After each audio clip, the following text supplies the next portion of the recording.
Right, you lot, you're sat on the bench, right? Just where you're sitting right now, on the bench, yeah? Now, normally when you're sitting on this bench, that means that we're going to be having some kind of video trying to get a Nitro car to run or something. And that's exactly what we're going to be doing. We're going to get this little Nitro car, this Serpent F1 Quatro thingamajig to run, hopefully, with any luck. I've got a bench full of Hammond CB radio stuff, and that Subaru. So I'm just going to move all of this stuff out the way, because all of this, look at that, that's brilliant that is. You can hear ships, aeroplanes, all kinds of stuff. Direction finder, good old classic radio, built in 240 volts and battery. That's going to go for sale. Anyway, enough of that. Let me move all of this out the way. Look at that amplifier. You want one of them, didn't you? You do, you want one. Right, send me a message and we'll come up with a deal. Look at that antenna tuner. You want that, didn't you? Yep, you want it all, didn't you? You can come up, we'll come up with a deal. Don't worry about that. We'll sort something out. Anyway, right. Here we go. One, Serpent.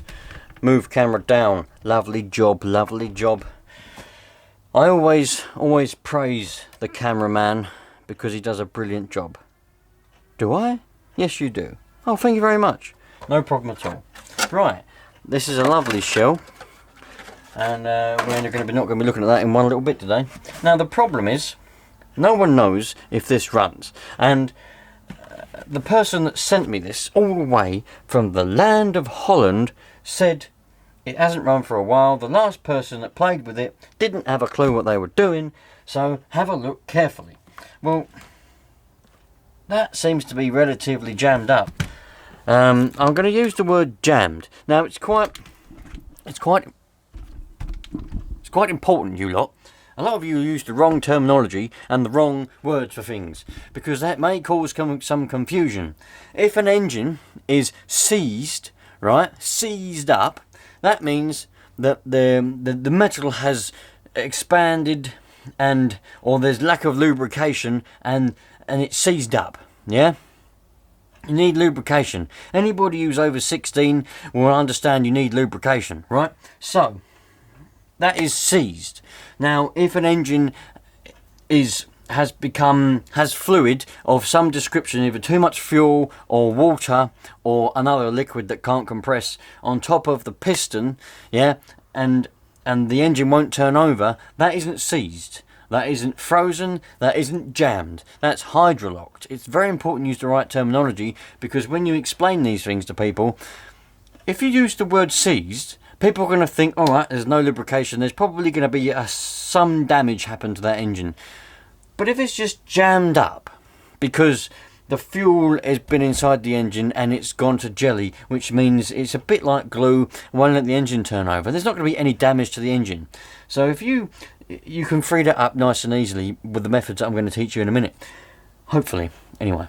But if you say the engine's seized, that's a problem, man, because it ain't seized. You need to know, you need to realise, if you don't know if it's seized, hydrolocked, or just jammed up from sitting for a long time and got jellified fuel in it acting as glue, or whatever you want to say, then, you know, you don't know what it is. You need to just say, well, the engine won't turn over. It's a bit jammed up, it won't turn over. Something like that. Because seized, hydrolocked, jammed, the Americans, you use the word frozen, don't you? That's frozen solid, that engine.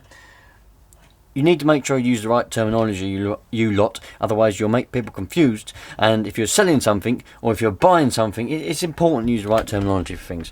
I can't stress it enough. People that use the wrong terminology for things is very annoying. Right, let's see.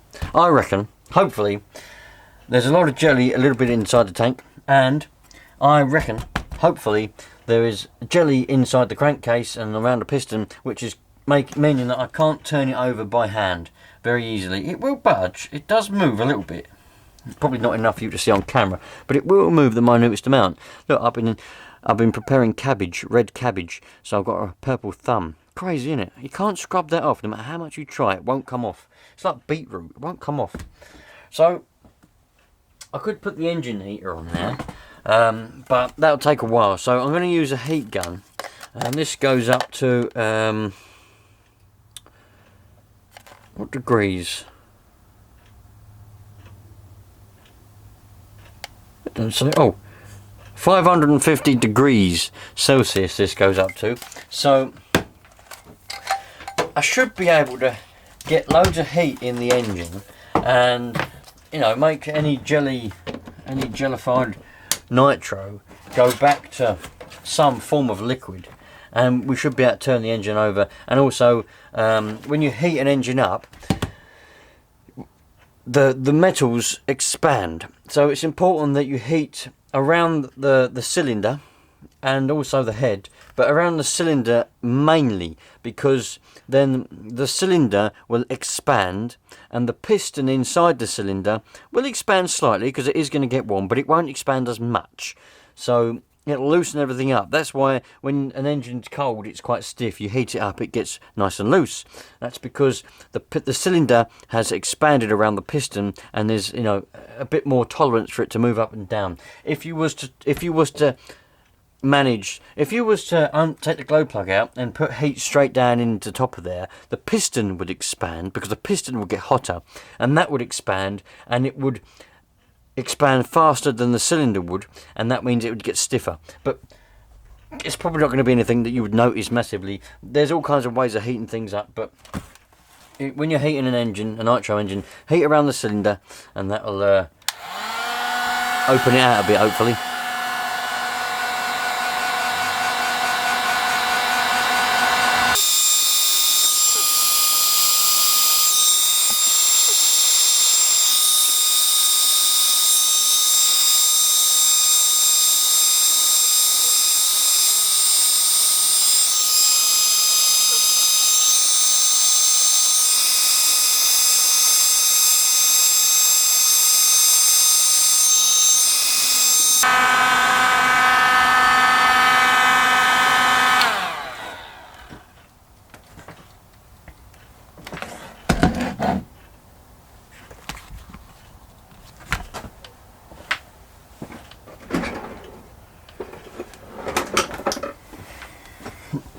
Now, I probably should have done this before I heated it up because everything's bloody hot now, but let's take out the glow plug and just make sure that that's not hitting the piston or doing anything silly.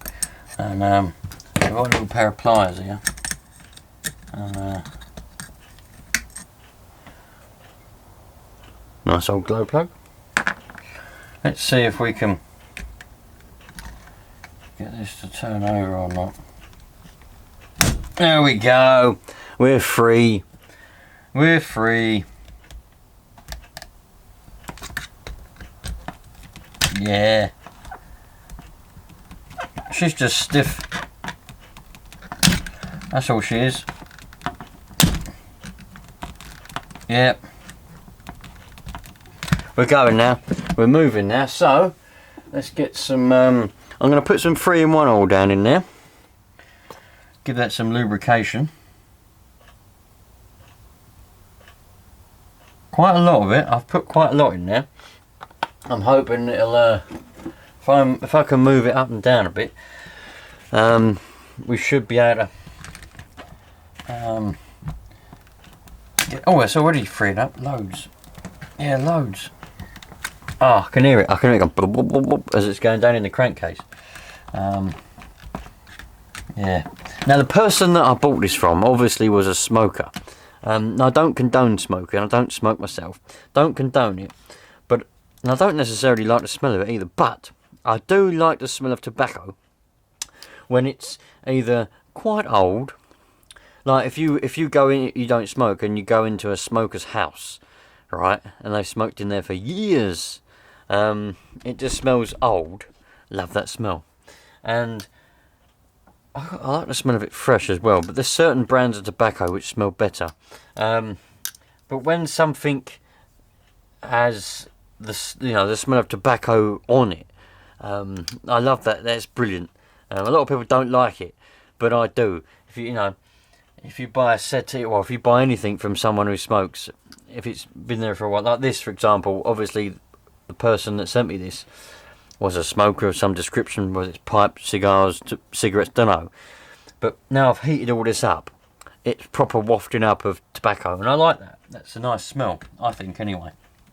I don't like it when it's fresh. I like it when it's fresh, but not when it's like properly fresh, like if someone's standing next to me with a cigarette. I don't like that, but I like it when it, because it just makes me think of oldness, you know, and character.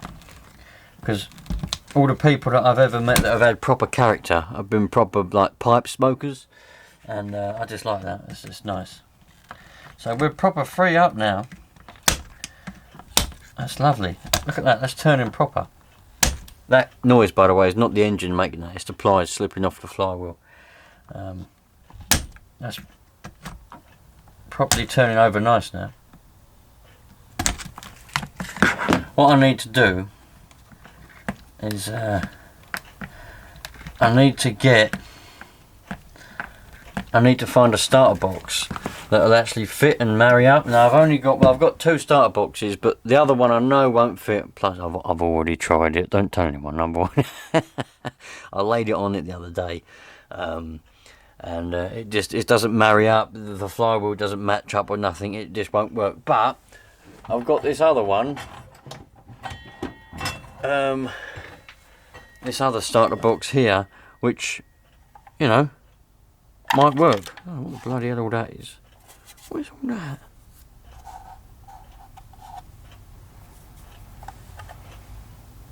It's like a yellow paint all over it.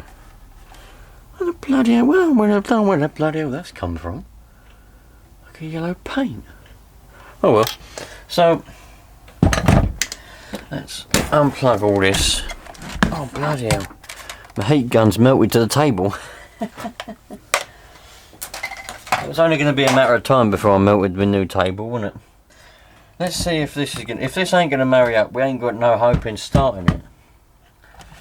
Oh, it's not going to, is it? It's got to be one that goes that way. Well, that's not going to work, is it? The engine's mounted a different way. Do you know what? I'll be truthful, I didn't even notice that on the other starter box. On the other starter box, I literally just laid it on it, realised that the chassis was nothing like it was meant to be. I didn't even think of the orientation of the engine. Yeah, that's not going to work. You'd have to, there's the slot for it, where that would work. I would have to move it all around. But that, my friends, I'm not going to do. So that can go back up on the shelf, and oh, that must be the wire for it. I'll put that in there. And unfortunately, this is going to be a dead end. I'm not going to be able to get it running. I haven't got an appropriate starter box. Well, I say not be able to get it running. I mean in this video. It might disappoint some of you lot, but I wonder if this glow plug works. Either that's not charged up, or that glow plug don't work. That's a proper old style glow plug though, with the proper big bobble on the top there. Look. Proper big bobble. It's a number 8. Number 8 glow plug. But it doesn't work anyway. That's a shame, isn't it? But it doesn't matter because I wouldn't have been able to get it going. So what I'm gonna do, I'm not gonna, I don't know, I might, if I can find a starter box that would work with it, I might buy it, because then that means if I ever sell it, I can sell it with a working starter box that starts it up. Or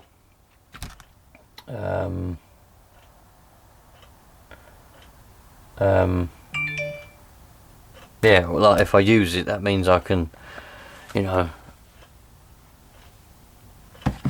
start it up obviously to use it. So yeah, nice. Right, back in the tick. Yeah, I know some of you were looking forward to seeing this running, so I'll see what I can do.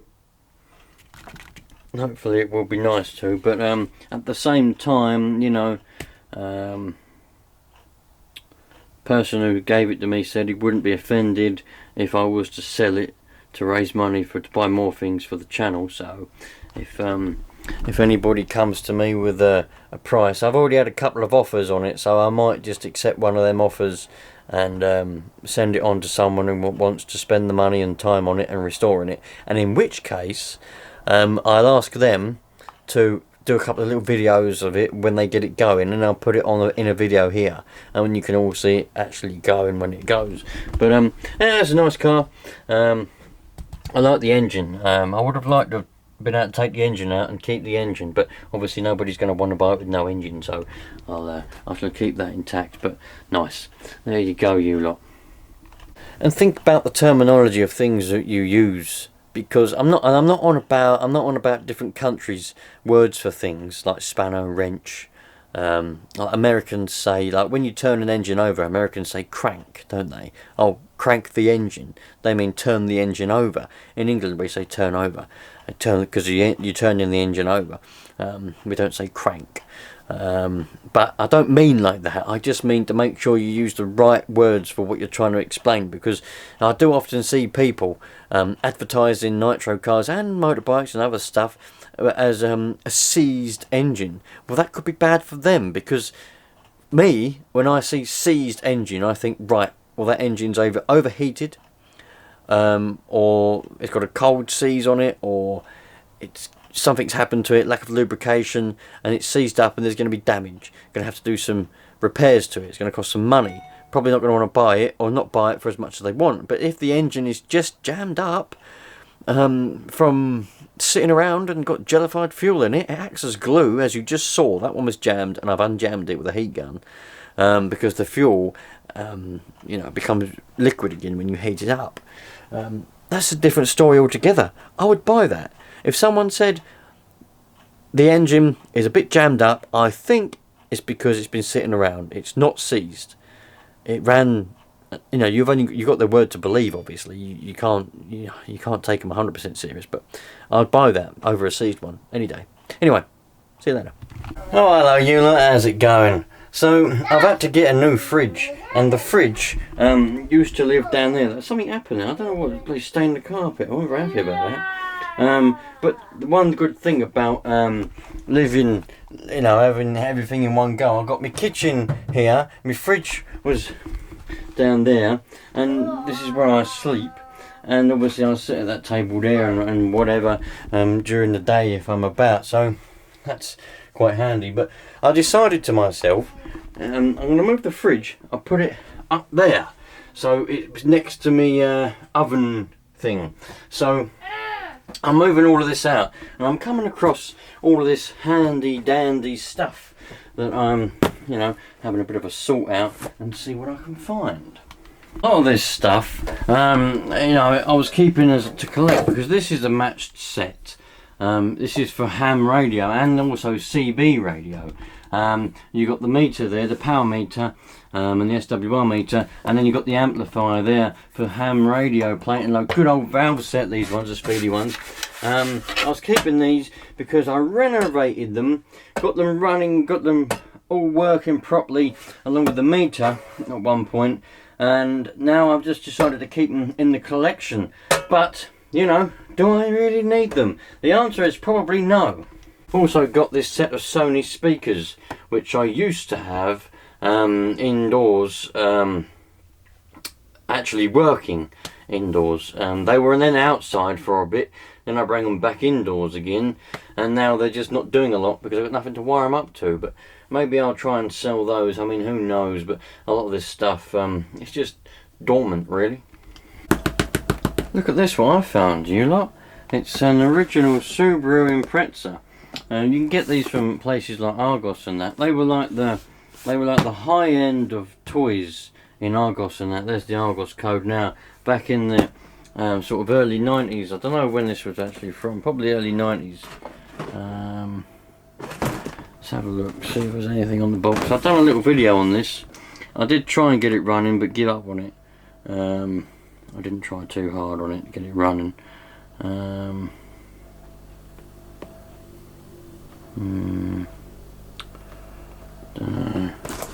Probably is a year somewhere on it of when it was made. I It's all the same. But it's in the box. The trouble is with it, you put a battery on it, nothing happens. So, yeah. But anybody wants to buy it, let me know. Because it wasn't mine, it was my sister-in-law's. But she gave it to me to try and get it working years ago. And I'd forgotten about it.